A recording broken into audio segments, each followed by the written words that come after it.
Hello, hello, good morning to all of you, my dear students. आपका फिर से एक बार इस गीगा क्लासेस में स्वागत करते हैं, अभिनंदन करते हैं और हम आशा करते हैं और उम्मीद करते हैं कि आप लोग पढ़ने में मस्त होंगे।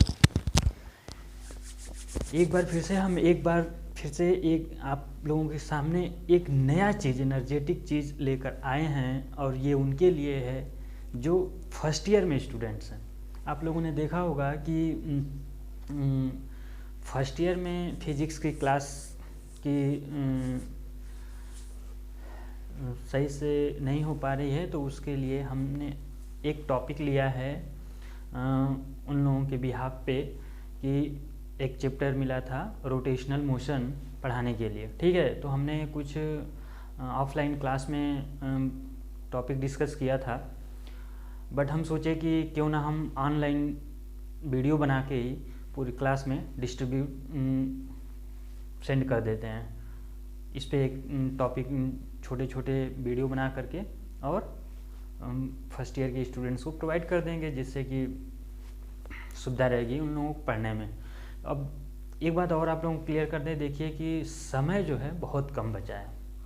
अब आप लोगों को जितना हो सकता है उतना मेहनत करके आप स्टडी स्ट्रॉन्ग करिए, अपनी मजबूत करिए और ईमानदारी से आप एग्ज़ाम की तैयारी करिए, क्योंकि बोर्ड ने डेट दे दिया है कि आपके साइट पे डेट दे दिया है कि इस दिन से एग्ज़ाम स्टार्ट होगा, बट अभी भी जो है कि वो टाइम टेबल नहीं आया है। बस टाइम टेबल भी आ जाएगा कुछ ही दिनों में, उसकी चिंता नहीं है। बस आप लोगों, हमारी कोशिश ये है कि आप ज़्यादा से ज़्यादा मेहनत करिए और पढ़ते रहिए। तो आइए हम डिस्कस करते हैं। ये प्रथम वर्ष के स्टूडेंट्स के लिए फिजिक्स का एक टॉपिक है रोटेशनल मोशन। ठीक है, रोटेशनल मोशन थोड़ा हम डिस्कस कर लेते हैं कि रोटेशनल मोशन क्या होता है। उसको हिंदी में बोलते हैं, रोटेशनल मोशन को हिंदी में बोलते हैं, रोटेशनल मोशन को हिंदी में क्या बोलते हैं, कोई बताएगा? कमेंट करके अगर कोई बता सकता है तो बता दे तो अच्छा है, क्योंकि घूर्णन गति, रोटेशनल मोशन को बोलते हैं घूर्णन गति।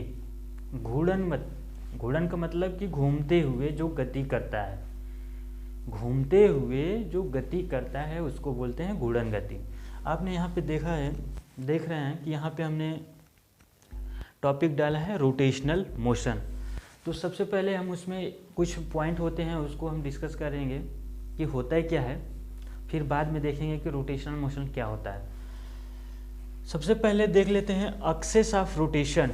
एक्सिस ऑफ रोटेशन का मतलब अभी हम पूरा इसको आराम से ऐसा हम इसको एक्सप्लेन कर देंगे, इतना मतलब कि अच्छी तरह से आप लोगों को यहाँ पे हम डिस्कस कर देंगे कि ज़िंदगी में आप इसको भूल नहीं सकते हैं, ये विश्वास रखिए। बस ध्यानपूर्वक वीडियो लास्ट तक देखिए और अगर अच्छा लगे तो ज़्यादा से ज़्यादा इस वीडियो को शेयर करिए, लाइक करिए और सब्सक्राइब करवाइए। ठीक, आइए बात करते हैं axis of rotation. Axis of rotation का मतलब ये होता है कि किसी अक्ष, कोई देखिए, a rigid body is said to be in pure rotation, if every particles of the body moves in a circle and the center of all circle lies on a straight line is called the axis of rotation। बात ध्यानपूर्वक, इसकी definition देख लिया आपने, ठीक, note कर लीजिएगा। इसकी डिफिनीशन एग्ज़ाम में पूछता है, सेमेस्टर के एग्ज़ाम में ये बहुत ही इम्पोर्टेंट टॉपिक है। आइए हम बात करते हैं ये कह क्या रहा है, इसको हम एक्सप्लेन करते हैं कि अ रिजिड बॉडी, कोई एक बॉडी है, ठोस कोई बॉडी है is said to be in pure rotation, कोई प्योर किसी अपनी रोटेशन में है, गति में है, गतिमान है।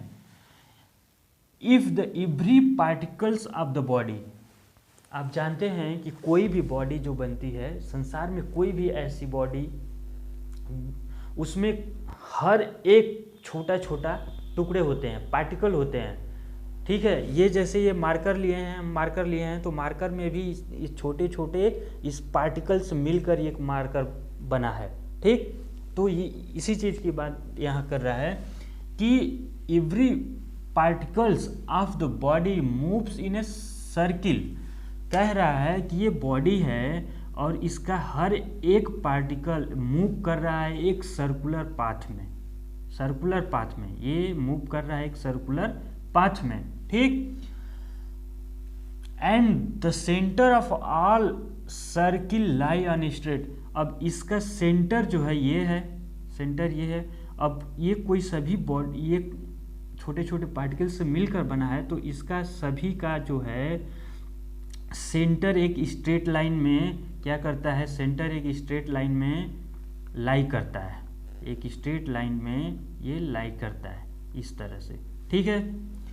On a straight line is called the axis of rotation, ये इसका सभी का सेंटर ये अक्ष है, ये इसका ये अक्ष है, कोई ये अक्ष लगाया गया है और इसी के चारों तरफ ये घूम रहा है। जैसे हम एक एग्जांपल बताएं कि कोई एग्जांपल जैसे ले लेते हैं, कोई एक ये जैसे एक एग्जांपल ले लेते हैं, जैसे देखिए मान लीजिए कि ये कोई पार्टिकल है, ठीक। इस पार्टिकल को हमने क्या किया कि इसके अक्ष पे रोटेशन, ये अक्ष है, ये अक्ष है और यहाँ पे हम इसको फिट कर दीजिए, सेट कर दिए। अब इसी के रोटेशन, इसी के चारों तरफ ये क्या कर रहा है, ये इस तरह से रोटेट कर रहा है, ठीक है। तो इसको बोलते हैं एक्सिस ऑफ रोटेशन, इसी को बोलते हैं, ये चीज़ें जो है आपकी एक्सिस ऑफ रोटेशन है, ठीक है। तो इसी को बोलते हैं एक्सिस ऑफ रोटेशन। ये बात समझ में आ गई, ठीक है। अब आइए एक एक चीज़ हम आपको ऐसा समझा देंगे एग्जाम्पल से कि आप ज़िंदगी में कभी नहीं भूलेंगे। इस वीडियो बस ध्यान से देखते रहिए।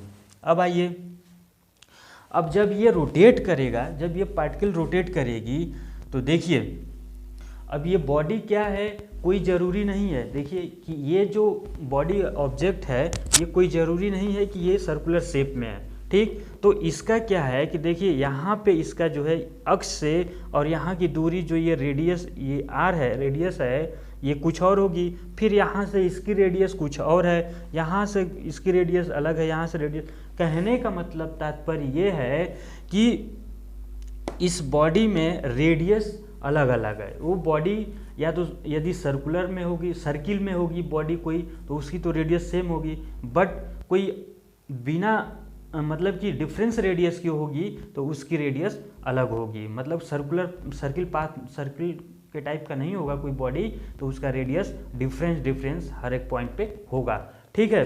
तो जब रेडियस, अब बात करते हैं यहाँ, here all angular velocity omega are equal.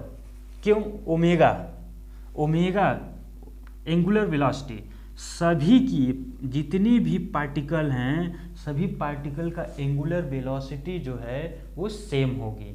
क्यों? क्योंकि यह रेडियस पे डिपेंड नहीं करता है। बात ध्यान से सुनिएगा। ओमेगा इक्वल टू क्या होता है, ओमेगा इक्वल टू क्या होता है, 2 पाई एफ। यह एफ क्या है, फ्रीक्वेंसी है, या इसी को हम लिख सकते हैं omega equal to 2 pi by T.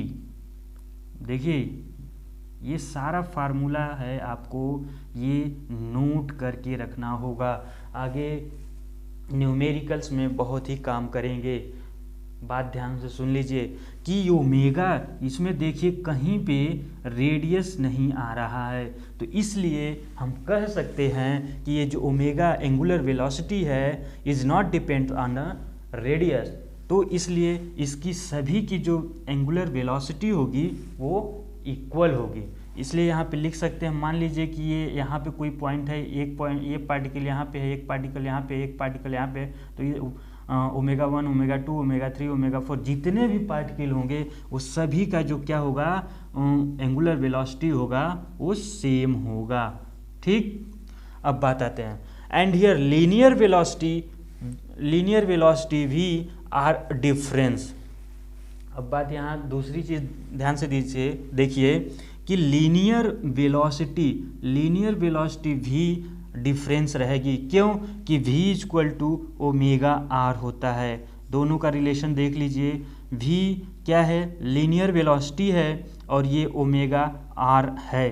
तो यानी कि यहाँ पे ये आर आ रहा है, तो इसको कह सकते हैं कि ये रेडियस इसकी अलग अलग, मान लीजिए यहाँ पे कुछ और रेडियस होगी, यहाँ पे कुछ और रेडियस होगी, यहाँ पे कुछ और अलग अलग रेडियस। तो जितना रेडियस जैसे जैसे बदलेगी वैसे वैसे इसका लीनियर वेलोसिटी डिफरेंस होगा। बात समझ में आ रही है? ओके, आगे चलते हैं। अब आते हैं मेन चीज पे, रोटेशनल मोशन। रोटेशनल मोशन पे क्या होता है, पहले नोट कर लीजिए डिफिनीशन क्या होती है। Rotational motion is a kind of motion in which the body moves in A curve path is called the rotational motion. बात ध्यान से सुन लीजिए, पहले ये डिफिनीशन समझ लीजिए कि कह रहा है कि रोटेशनल मोशन वह मोशन होता है जो बॉडी या ऑब्जेक्ट कोई भी हो, जो किसी सर्कुलर पाथ पे या कर्व हुए पाथ पे क्या करता है, मूव कर रहा है इन ए कर्व पाथ। और मूव कर रहा है, यदि सर्कुलर पाथ में मूव कर रहा है या किसी कोई सर्कुलर पाथ नहीं है उस पर भी मूव कर रहा है कर्व की तरह, तो उस मोशन को हम कहते हैं रोटेशनल मोशन। बात समझ में आ रही है? रोटेशनल मोशन क्या होती है, अब बात समझ लीजिए। कोई भी बॉडी या कोई भी ऑब्जेक्ट है, कोई भी चीज़ है, यदि वो किसी कर्व पाथ में मूव कर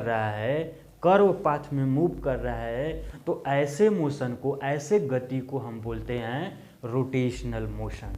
ठीक है, चलिए देखिए यहाँ पे हम ये कोई है ऑब्जेक्ट है और ये ऐसे रोटेट कर रहा है। ठीक है, ये ऑब्जेक्ट है, ये आर है और ये फोर्स यहाँ पे लग रहा है। ठीक है, जैसे एक एग्जांपल बता दें कि कोई भी सर्कुलर, जैसे गाड़ी की पहिया, कोई व्हील्स ले लीजिए, पहिया ले लीजिए, टू व्हीलर्स की पहिया ले लीजिए, कार्स की पहिया ले लीजिए, ट्रेन्स की पहिया ले लीजिए, कोई भी है, क्या है, वो किसी अक्ष पे क्या करते हैं कि वो एक अक्ष पे ये पहिया बीच में फिक्स रहती है। ठीक, और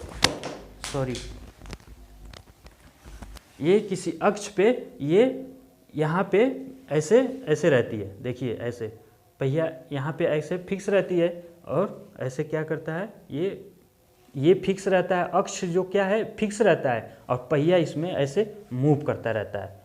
बात को समझिए, ऐसे मूव करता रहता है। ठीक है, तो ऐसे रोटेशन को हम कहते हैं, ऐसे मोशन को कहते हैं रोटेशनल मोशन। रोटेशनल मोशन को अब आगे और भी हम डिफाइन करेंगे धीरे धीरे, इसका कैसे आगे रिलेशन होते हैं एक दूसरे से, और भी एक एक टॉपिक आएंगे आपको, धीरे धीरे हम उसको वीडियो बना के अपलोड करते रहेंगे। बाकी अभी फ़िलहाल के लिए इतना ही, पढ़ते रहिए और मस्त रहिए। और ये प्रथम वर्ष के जो छात्र हैं वो किसी भी ब्रांच के हैं जिसमें फिजिक्स जो अप्लाइड फिजिक्स जो है वो सभी में कॉमन होती है, वो बहुत ही इम्पोर्टेंट ये सब्जेक्ट होती है, इसलिए ये टॉपिक ही बहुत ही इम्पोर्टेंट है। ये नोट डाउन करके अपना नोट्स बना लीजिए और ये अच्छे से इसको रिवाइज कर लीजिएगा। तो अब अभी इस लेक्चर्स के लिए इतना ही, बाकी नेक्स्ट वीडियो में हम इसको कंप्लीट करके करेंगे। ठीक है, तो अभी के लिए इतना ही। Thank you so much.